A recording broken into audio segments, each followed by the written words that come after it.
미국어 연화경 신해품제사 82 아등이 방지 아우니 세조는 불지해를 부소 린석하나이다. 이제서야 우리들이 방편임을 아오니 세조는 불지혜를 아까워서 아끼는 바가 없나이다. 왜냐하면 이러한 까닭으로 그러한 것이요. 우리들이 예로부터 진짜 올바른 불자이면서도 단지 작은 법에 기뻐하나이다. 만약 우리들이 큰 법에 즐거움이 있는 마음이라면 부처님이 즉시 우리를 위하여 대승법을 설하려만 이 경중에 오직 일성을 설하시고 예전에 보살 앞에서 성문을 헐뜯고 비방함은 작은 법에 기뻐하는 자라 하시나 그러나 부처님은 실제 대승으로 교화하셨나이다. 이런 거로 우리들이 본래 희구하던 바가 마음에 없다고 설하였으나 이제서야 법왕의 큰 보배의 자연이 이르니 불자로 응한 바를 얻은 자로서 다 이미 얻은 것 같나이다. 아등이 방지 아오니 세조는 불지혜를 무소 린석하나이다. 소이 자하오. 알지도 못하고 알 수도 없는 불완전한 인간을 믿지 말고 불완전하지만 알고 있는 나를 믿어야 합니다. 나를 믿는 게 모르는 남을 믿는 것보다 훨씬 더 수월하고 낫습니다. 왜냐하면 내가 편리하게 사는 것과 국가때의 방편을 이미 알고 있기 때문입니다. 단지 그걸 소원 목표 이상으로 삼아서 추구함으로 실제 거기에 다 있다는 것을 모를 뿐입니다. 우리는 지금 거기에 이미 다 있습니다. 이 방편을 알아야 합니다. 방지 세존은 방편으로 알게 된 지식 또는 세상에서 편리하게 사는 세존의 지혜가 방편으로 있다는 것을 말합니다. 그러므로 우리들은 이미 세존으로 살아갈 수 있는 방편을 지금 보유하고 있다는 것을 알라는 겁니다. 내가 천상천하 유아독전으로 존귀한 세존임을 알았기 때문에 부처님이 되기 위해서는 세상이 편리하도록 보살펴 베풀어야 합니다.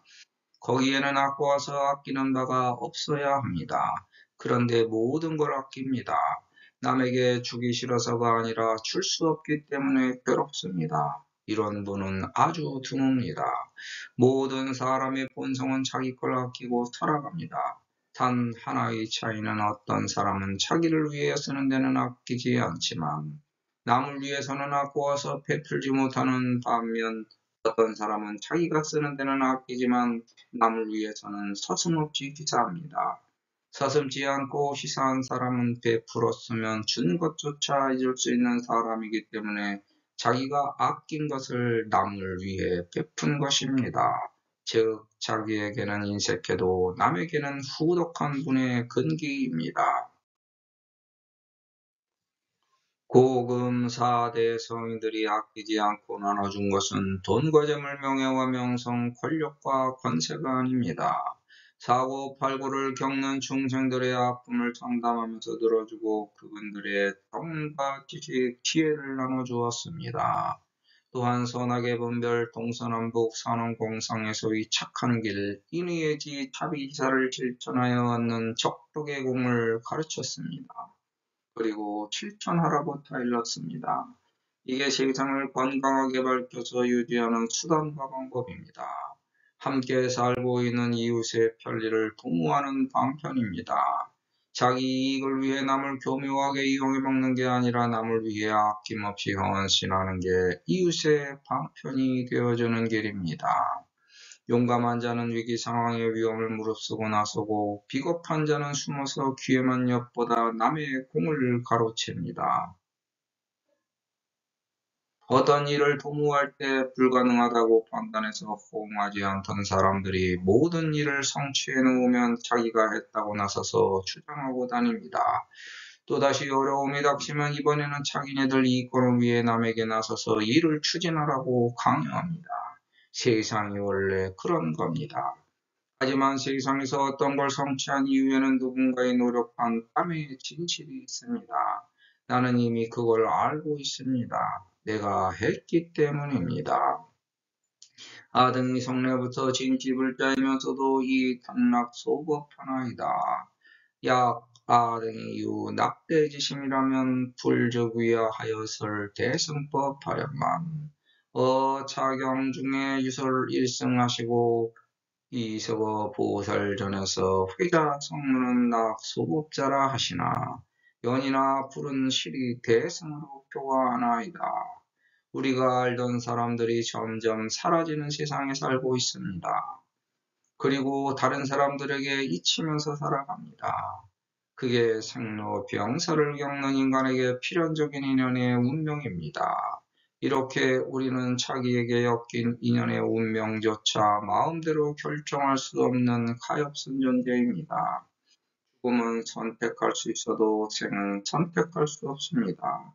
우리 삶은 꿈과 같이 실상이 아니라 어떤 처지와 상황을 겪고 있는 허상일 수도 있는 겁니다. 그 환경과 조건의 처지와 상황은 허상의 꿈에서 깨어나야만 벗어날 수 있습니다. 세상이라는 막 속에 갇힌 인간은 물속에 갇힌 물고기와도 같습니다. 하지만 여기에 양서류 같은 존재들도 있습니다. 단지 육주와 물처럼 서로 왕래할 수는 있어도 한 곳에 영원히 종속할 수는 없습니다. 따라서 지금 이 겉과 고파 때만이 실상입니다. 그리고 꿈도 그 처지와 상황에서는 허상이 아닌 실상이 될 수도 있습니다. 이걸 인정해야만 깨달음의 실체를 명백하게 구분하고 규명할 수 있습니다. 우리는 난입이 절친으로 책상향비 족할 수 있고 그걸 의화법으로 승화시킬 수 있는 대단한 존재입니다. 이게 나의 실체입니다. 이런 법과 원칙에 나눠 우리는 모두 다 동등한 평등을 누리고 있습니다. 단지 차이는 노력한 차이일 뿐입니다. 그 종말이 와도 세상은 유지됩니다. 그게 8불, 9불로 쭉 이어지는 법입니다. 그리고 다시 또 되풀이 됩니다. 그게 청주 괴공의 역사입니다. 단지 지금과 다소 달라질 뿐입니다. 나, 너, 우리의 어제, 오늘, 그리고 내일도 마찬가지입니다. 쭉 이어지지 않는다면 이 찰나에 모두 다 소멸되어야 마땅하지만 우리는 소멸되지 않고 나노 우리로 계속 존속합니다. 이 찰나에 머물고 있는 영원한 존재가 나노 우리입니다. 그래서 찰나의 영혼을 집약시키고 영원한 찰나를 만들려고 노력하는 중입니다. 우리 인간이 굳이 애쓰지 않아도 하늘과 땅은 예전 그대로고 앞으로도 그 모습 그대로를 대체로 유지할 것입니다. 하늘은 높게 펼쳐 있고 땅은 끝없이 이어져 있습니다. 죽으면 그만인데 생명의 욕심을 부리고 죽으면 어차피 새로운 시작인데 인연에 대한 탐욕과 회한 때문에 욕심을 부립니다. 하지만 내가 이 생에 덕을 많이 심었으면 오히려 새로운 탄생이 기대되고 더 기다려지는 겁니다. 왜냐하면 우리는 부처님의 진짜 자식 우주의 진짜 자식으로 항상 윤회하고 있었기 때문입니다. 이러한 올바른 깨달음을 진짜로 깨닫고 알기까지 홀로 수행정진합니다. 거기서 자라나 부처님이 될 때까지 보살도를 펼칩니다. 그러면 부처님 자식이 부처님이 됩니다. 이게 진짜입니다. 그런데 자식들이 부모처럼 언행하지 못하는 것은 부모가 되지 않았기 때문입니다. 자식은 자식, 부모는 부모의 모습 그대로 언행하기 때문입니다. 내가 작은 법을 좋아하는 것은 부처님이 아니기 때문이고 내가 큰 법을 좋아하여 세상에 베푸는 이유는 자식을 보살펴야 하는 책임과 의무가 있기 때문입니다. 단지 그 차이일 뿐입니다. 누구든지 나처럼 할 수 없고 하기도 어렵습니다. 그렇지만 누구든지 할 수 있고 하기도 쉽습니다. 나는 네가 아니고 너는 내가 아니지만 내가 좋아하는 걸 너도 좋아한다면 네가 좋아하는 걸 하면 됩니다. 하지만 내가 좋아하는 걸 네가 좋아하지 않기 때문에 네가 좋아하는 걸 하면 됩니다. 이게 사회의 조화, 융화, 융합된 동등하게 평등한 모습입니다. 본 경문은 대지심은 대법은 대승법은 일승은 대승은 법왕 대보의 구조를 갖고 있습니다.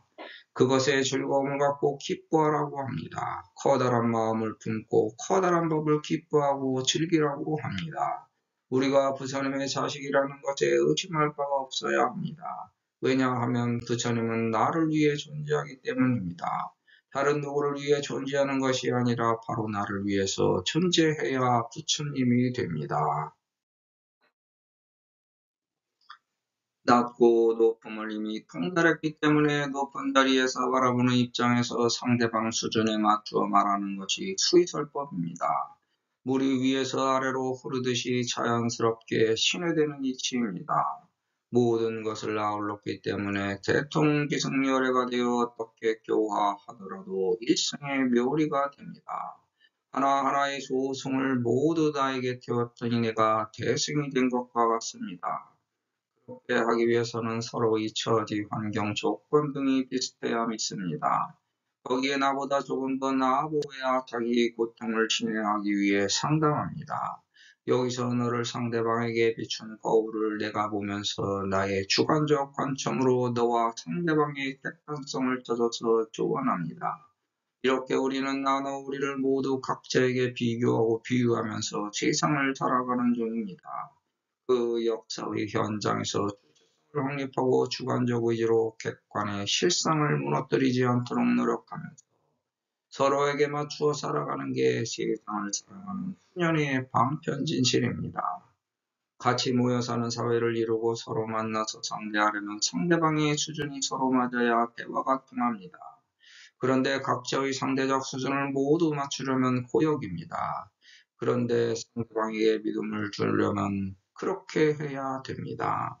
서로 맞추지 못하면 파탄나지만 상대방의 말을 끝까지 들어주면 서로 통하여 일승이 됩니다. 경험과 지식이 높거나 낮거나 잘 모르거나 잘 알거나 상대방의 말을 끝까지 귀 기울여 들어주면 신뢰됩니다. 남의 말을 끝까지 들어주기가 귀찮아서 그렇지 의 원칙은 그렇습니다. 내가 남의 말을 끝까지 들어주면 상대방은 나를 통해 기뻐합니다. 그 사람이 나를 위해 존재하는 부처님이라고 생각하여 나를 믿게 하는 신의 원리입니다. 내가 그 사람을 위하지 않는다면 나는 그 사람의 부처님이 되지 못합니다. 그 사람을 위하는 것이 되지 못하여 어떤 언행을 하더라도 믿지 않고 부탁하거나 같은 길을 함께 가자고 해도 따르지 않습니다. 내가 너와 통하려면 오로지 내가 너에게 맞춰줘서 내가 먼저 너를 따르면 네가 나를 따르게 되는 게 신의 일승법입니다. 그런데 들을 때 가려서 들어야 합니다. 그리고 사리분별 판단을 잘하기 위해서는 자기 흠과 틈과 짬을 메워 결과 탈과 흉을 줄여야 합니다. 하지만 뛰어난 자일수록 자기 욕을 못 들어주고 안 듣습니다. 그래서 국가 지도자가 되면 바보처럼 변하는 겁니다. 자기 욕을 써대는 신문보기가 불편해서 외면하기 때문에 자기 결과 탈과 흉이 무엇인지 모르고 흠과 틈과 짬을 메울 줄 몰라서 우물한 개구리가 되는 겁니다. 귓가에서 지저귀는 아부와 천만 들어주고 자기 욕을 들어주지 못하기 때문에 간신몰입에가 날뛰고 국종을 부리고 망칩니다. 이렇게 간신배들과 같이 기세등등하게 미쳐서 날뛰다 끝나면 감옥형입니다. 그래서 국가 지도자가 되었다면 남의 말을 들을 때 그게 무엇을 희생하라는 말인지 잘 새겨들어야 합니다. 나를 희생하여 세상을 살리는 길은 나를 살리는 길이지만 세상을 희생하여 나를 살리는 길은 나를 망치는 길입니다. 사회 구성원을 이루는 각 개인의 사리분별 판단하여 언행하는 태도에서 또 마찬가지입니다. 남을 위할 때 나를 살리고 나만 위할 때 나를 망칩니다. 우리는 이 앞에 과거부터 현재까지 쭉 계속 존재해 있는 겁니다. 회자 성문은 성문을 꾸짖었다는 표현이 오히려 맞을 수도 있습니다. 다른 한글 해석경들도 그렇게 되어 있습니다. 부처님이 제자들에게 성문을 흉보고 욕하면서 비방하는 것입니다. 하지만 이건 부처님의 가르침과 다르기 때문에 부처님 언행으로 부적합합니다. 즉, 부처님이 헐뜯고 비방한다는 뜻을 가진 회자의 해석을 성문을 헐뜯고 비방하면 작은 법에 기뻐하는 자라고 해야 적합합니다. 제자들이 함께 모여서 서로를 헐뜯고 비방하는 소리를 듣고 그게 재밌고 즐거워하는 사람들은 작은 법에 빠진 자라고 경계한 말입니다. 둘이 모이면 남 얘기를 하고 흉보는 것이 인간 사회입니다. 참아야 하는데 참지 못하고 발설합니다. 나중에 이 말을 들을 나머지 사람들을 계산에 넣지 못하고 세상의 평판을 신경 쓰지 못해서 마구 떠듭니다. 지금 만난 사람이 내가 만난 사람의 전부라고 착각하기 때문에 남을 흉보고 험담합니다. 하지만 발없는 말이 천리를 가듯이 소문이 금세 퍼져서 누가 누구를 욕하고 다닌다고 소문이 나고 그게 나에게 부메랑이 돼서 날아옵니다. 그래서 큰 법을 이루지 못하고 큰 뜻을 이루지 못합니다. 이것이 신의 원리입니다. 남을 이해해서 보듬어 안고 말을 아껴 언행을 조심하여 그들을 아껴주면 나중에 각각 모이게 되면 그 각자가 많은 숫자가 돼서 나를 믿고 따릅니다. 고생의 시초는 남을 원망해서 비방하는 언행에서 비롯됩니다. 섭섭해서 원망하고 헐뜯고 비방하다 보면 서로 앙숙이 되고 어떻게 하다 보니 상대방과 원한을 맺어 서로 괴롭힙니다. 주변에서 원수를 갚기 위해 괴로움을 안겨주는데 결국 그 괴로움은 원한으로 태어나서 원한을 갚고 있는 당사자도 괴로움 속을 헤매고 반복하는 윤회의 덫에 걸립니다. 따라서 원한을 갚으려고 하지 말고 원한을 풀고 용서해야 합니다. 용서하면서 자기를 반성하고 참회해야 괴로운 고통 속 원한의 윤회를 반복하는 악순환 고리를 끊을 수 있습니다. 이렇게 모든 걸 풀고 다른 사람들에게 연행을 자연스럽게 해야 부처가 됩니다. 그래야 남들이 나를 믿고 따라서 모범을 보여 가르침을 실천할 수 있습니다. 그러려면 먼저 자신을 믿어야 남을 믿을 수 있습니다. 방편품에 소지락 수법하여 부자신 작불일세 시고이 방편으로 분별설을 제과하니 수불설 삼성이나 탄이 교보살이로다. 부처의 님의 존칭을 붙이면 부처님입니다. 남에게 그리운 님,우러러 보이는 님 이렇게 부처님으로 불리는 이유는 남에게 베풀어서 칭송받는 일을 했기 때문입니다. 자기가 부처라는 것을 믿고 실천하는 게 자신을 믿는 길입니다. 우선 자기가 부처라는 것을 믿고 스스로 자신이 있어야 부처님을 실천할 수 있습니다. 즉 자기를 믿고 남에게 베풀었더니 베품을 받은 남들이 나에게 고맙고 나를 그리워해서 나는 그 사람들에게 부처님이 되었습니다. 이렇게 세상을 위해 자기를 희생하는 큰 뜻을 품으라는 말씀입니다. 세상을 위해 희생하는 것이 자연스럽게 자기를 위하는 대승으로 교화하는 순리의 부처님 길입니다. 시고로와 등이 설번 무심 유소 희구였으나 금 법왕의 대보의 자연이지 아니 여불자 소공득자로서 개의 득지하나이다. 상대방에게 나의 주장을 가르쳐서 올바른 방향으로 선도하려면 먼저 신뢰를 구축해야 합니다. 사람의 일반적인 심리는 아무것도 바라는 것이 없는 것처럼 접근해야 상대를 믿고 경계심을 허물어뜨립니다. 그리고 상대방을 믿어야 말합니다. 예로부터 이 길이 올바른 진리의 길이었습니다. 그걸 깨달은 분들은 이 길을 실천했기 때문에 진리로 모시고 따르는 겁니다. 능력도 없는 자가 나서는 경우는 많아도 능력이 되는 자가 차중하면서 사양하고 양보하기는 정말 어려운 겁니다. 자기 능력을 벗어나 남을 돕기는 더 어렵습니다. 왜냐하면 사람은 자기 자신을 우선 보호하고 챙기려는 본능이 있기 때문입니다. 하지만 바라는 것이 없다고 할지언정 내심 속으로는 항상 추구하는 것이 있고 더 크고 넓고 높게 발전하려는 희망을 품고 하루를 살아가는 게 인간입니다. 이게 평범한 인간의 보편적인 동심입니다. 우리가 아무리 희구하지 않아도 내일에 이르고 또 오늘은 지나갑니다. 그리고 어제는 더 멀어집니다. 그러면서도 내가 죽는 날은 원하지 않아도 저절로 점점 더 나에게 더 가까운 날이 되고 있습니다. 누구든지 이렇게 자연스럽게 자신의 길을 슬그머니 가고 있습니다. 가지 않으려고 해도 저절로 가고 있습니다. 그것이 보초입니다. 그 과정에 잠시 쉬어가면서 즐길 수 있는 자리가 화성입니다. 성자는 법화경 종류에 따라서 다르게 나오지만 본문 내용에 37개 나오는 것이 맞다고 생각합니다. 그 이유는 성이란 나의 위치에서 변화되는 자리이므로 37이 21 기도로서 변화되는 이치를 말하는 것이고 37부도법을 뜻합니다. 행에 대하여 경행하라고 법화경에 15번 나옵니다. 3호 15로 시방세계에서 나는 오행으로 사는 존재임을 나타냅니다. 이것이 자연이기 때문에 자연도 15번 나옵니다. 동방으로부터 빛이 비추면서 비롯된 것이므로 동방도 15번 나옵니다.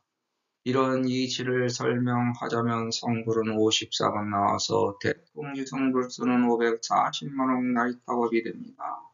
선남자가 69번 나와서 69, 54로 변화되는 작용을 하고 선여인은 30번 나와서 천지인 시방의 기운을 받아서 10개월 동안 인간으로 변화되도록 작용합니다.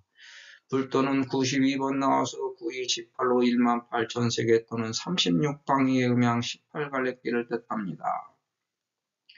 성불도는 26번 나와서 26, 12년의 길입니다. 이것이 선정과 같다하여 26번 나오면서 인연은 79번 나와서 79, 63억의 씨앗이 8불로 넘어갑니다. 삼매는 깊이 들어가 정상적인 수행을 쌓아서 넘어가는 숫자로 62번 나옵니다.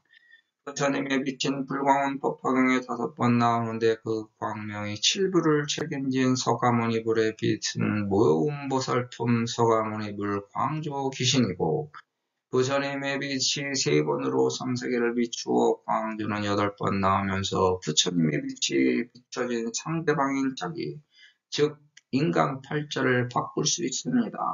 그러므로 법화경 수지독성의 절저자가 공덕이 되고 그것을 경행이라고 하면서 15번 나옵니다. 그 경행은 법화경이라고 보현보살 건발품에 분명하게 밝혀 놓았습니다. 사람의 몸 그 자체에 천지인 더하기 오행이 있고 동서남북 더하기 상하 음양에 작용하면서 추나추동을 겪습니다. 그래서 우주는 나가 중심이며 나를 중심으로 이루어져 있습니다. 오행은 머리, 손, 둘, 발, 둘의 행이 오행입니다. 이것을 법화경에서는 대도라고 표현하여 5번 나옵니다. 글자 그 모습 그대로 보면 오행이 보입니다. 그 중간에 마음이 있고 음양이 있기에 그것을 통하여 육치중생을 육도윤해야 합니다. 나무는 물이 있어야 자라고 불은 나무를 떼야 타오르고 땅은 재가 있어야 거름이 되고 금속은 불을 떼면 녹아버림으로 다시 자기 마음속으로 들어와 땅속으로 들어가서 다시 세상에 나오며 물은 그릇에 담아야 담깁니다. 천지는 흙으로 만들어졌으며 그 셋이 왔다 갔다 하는 것이 마음이고 음양의 작용입니다. 우리 인생도 그렇게 가고 세상 우주 만물이 모두 다 이런 작용으로 추나추동을 은근슬쩍 슬그머니 왔다 가고 있습니다. 부처님의 도는 무상도라고 하여 1년 12개월 24절기를 살아감으로 24번 나오고 무상에는 9번 나와서 구궁을 살아가는 지혜를 나타냅니다. 각 형에 따라 무상도와 무상해가 혼동되어 나타나는데 무상도와 무상해는 같은 것이므로 24 더하기 9는 33천이 됩니다. 무상도는 인간 삶에 필요한 힘, 무상해는 영이 살아가는 데 필요한 힘을 뜻합니다. 법화경의 천형은 33번 나와서 33천을 뜻하고 하늘 천자는 320번 나와서 지방세계의 32상을 말합니다. 용자는 64번 나와서 64, 24절기를 뜻하여 1년 12개월 24절기의 작용은 보이지 않는 용의 작용이라는 겁니다. 글자 앞에 나와서 사람들을 이끌어오는 뜻을 가진 영자는 114개이고 모음으로 하여금이라는 뜻으로 사용되어 중간에 들어가는 영자는 62개 나옵니다.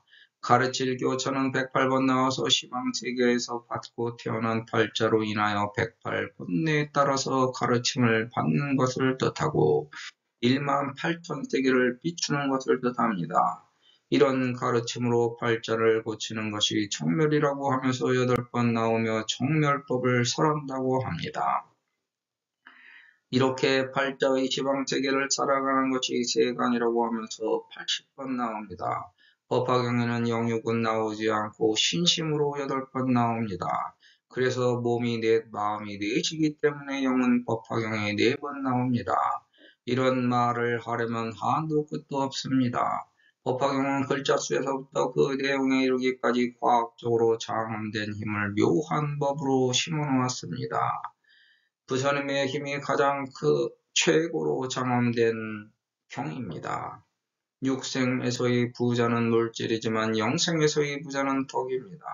부자로 사는 것을 짧은 생으로 마감짓지 말고 긴 생에서 부자로 함께 살자고 하면서 공덕을 쌓는 것이며 법화경으로 수지독성 해설서사 엿을 수행하는 중입니다. 법화경에 이치라는 뜻을 가진 리자는 나오지 않습니다. 해설서에는 많이 쓰이는 글자인데도 법화경에 나오지 않는 이유는 이치로서는 부처님 뒤에 들어오거나 이룰 수 없다는 뜻입니다. 이게 신의 원리입니다. 우리는 이미 법화경에 자연스럽게 도착해 있고 지니고 있으며 수지독성 해설서사로 엿을 수행 실천하고 있습니다. 즉 지금 우리는 법왕의 대우에 이미 자연스럽게 도착해서 그 경지에 머물고 있는 중입니다. 우리는 서가모니 불의 자식입니다. 우리가 부처님의 자식이라고 주장하려면 근본을 알아야 되는데 그 근본 이유는 다음과 같습니다. 대한불교 불승종은 설성열애가 서가모니불과 같은 언행을 한민족 단군의 바탕으로 천지인과 음양우행을 생로병사 산공상 인의예지 자비희사의 유불선이 통합된 일승 묘진실 실상법을 체득하여 몸소 안의비설신의로 색성향 미촉법 하도록 실상멸이득해 하여 진실을 보여주셨습니다. 불성종 소위경전은 묘법연화경으로 구마라접 선생께서 요진시대의 범어를 한문으로 번역한 것을 바탕으로 하고 있습니다. 1971년 1월 1일 초판 발행된 불성종의 2권짜리 한글 법화경은 운악산 봉선사 이윤호 용화스님의 한글 번역본을 법보원에서 펴낸걸 사용했습니다. 한문법화경은 개완스님이 요해를 하고 세존께서 구결을 다른 일여집주 참조본인 봉국사 발행본을 참고하였습니다. 불승종 대경은 1989년 9월 1일 오고산 교열 영담 임학규 발행, 도서출판 반야샘에서 출판된 것과 같습니다. 그 외에도 불승종 말사에서 발행된 묘법연화경의 종류는 다양합니다.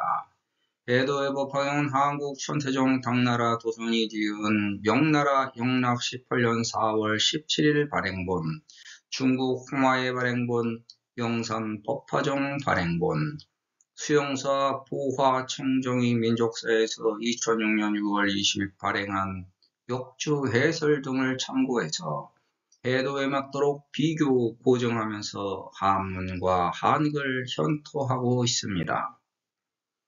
중국 명나라 영락제 18년에 발행된 법화경에는 유교의 흔적으로 신의 품에 부음의 념자가 부모 념자, 여자 이별 50여 년으로 부모로 나오고 많은 무리 중생을 뜻하는 무리 중자를 중자로 사용합니다.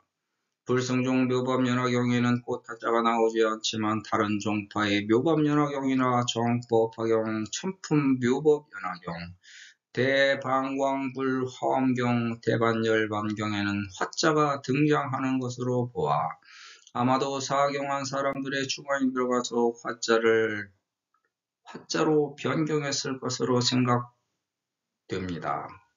구마라집 선생이 한자로 번역할 당시에도 직접 붓을 들어 번역하는 것은 아닙니다.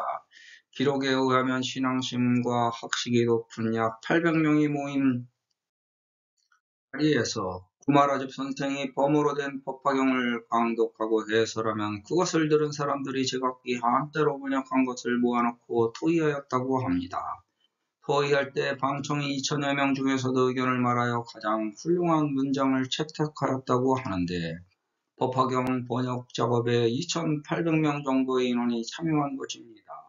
그때 그 당시에도 통일된 글자로 법화경이 유출되어 유통된 것이 아니라 중간중간 최종본이 나오기까지 계속적으로 유출되고 유통되다 보니 글자가 다르고 시대가 변하면서 글자도 변하게 되어 시대와 생활에 맞게 각 종파에 따라 각자에 맞게 글자가 변형된 것이므로 글자를 크게 염두에 둘 수는 없을 것입니다.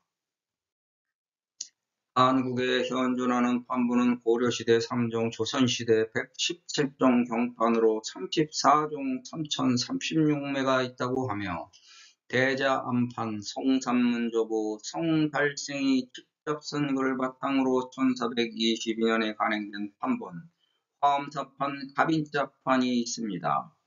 시기적으로 가장 빠른 것은 1523년의 복각본이고 두 번째 복각본은 1547년의 나주 쌍계사판이며 세 번째 복각본은 1768년의 덕산 가야사판입니다.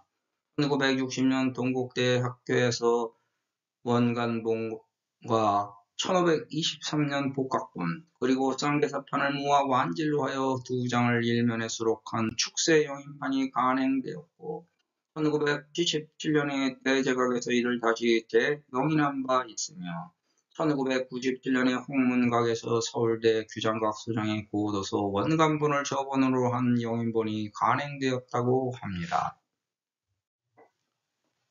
한국 각 종파에 보급된 묘법연화경은 계완스님이 주석을 다룬 묘법연화 경회에 1463년 간경도감에서 간행한 제조가 현토를 다룬 묘법연화경 언해, 범우사판, 문수사판 등을 바탕으로 하고 있습니다.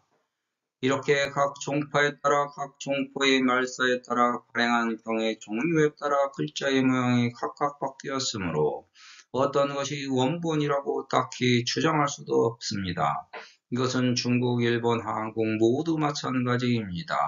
중국에서 법화경을 꽃피운 천태대사는 지자대사라고도 하며 성은 진, 자는 덕안으로 진나라 말과 수나라 초에 천태교학을 개성했습니다.